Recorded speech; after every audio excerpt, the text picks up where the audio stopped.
Okay, we are live. Itong ating tinola, pre-cook. Habang iniantay natin yung spinach leaves kanina.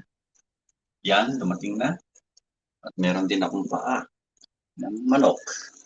So, ang gagawin natin, yan, kumukulo na. Ang ating, alagyan natin yung pre-cook na chicken. Lagyan natin lahat. Arte-arte. Thai, tsaka ano yan, breast. So, i-cook na siya. Medyo nang tirahin yan.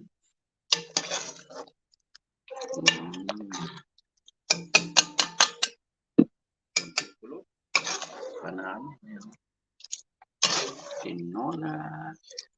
Yung ating papaya galing sa backyard natin yan.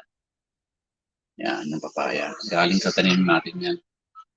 So, malambot na rin siya. Oh. Yan. Okay, malambot na rin yan. Uy, sana Jay. Basta yan. Tinolang manok. Yung sa akin, iniwalay ko yung paa kasi ayaw ng mga bata. Yan ang aking sarili. Paa, collagen. Paa ng manok, tinola. Yan sa akin. Kasi ayaw ng mga bata na may nakikitang paa. So sa akin lang yan. Yung paa ng manok. So ngayon,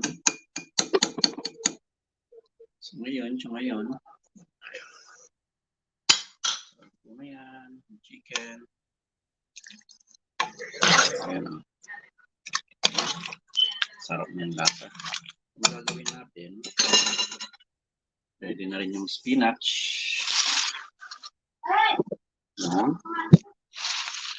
Napakarami. Mas masarap pag maraming gulay. Titira ako para sa chicken ko. Sa aking paa. Sa akin yan. Yan. So, yan.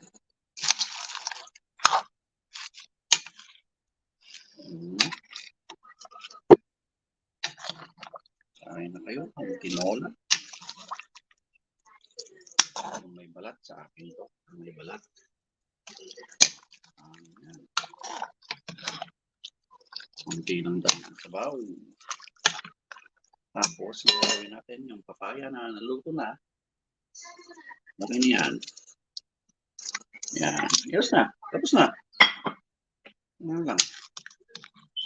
Ito na ang ating tinola. Para sa mga bata yan. Ayun. Kain na. Tinola. Tinola. Ha? Oo. Yan. Okay na yan. Sa akin yung paa. Maya pa yan. Sa akin lang to. Collagen. Paa.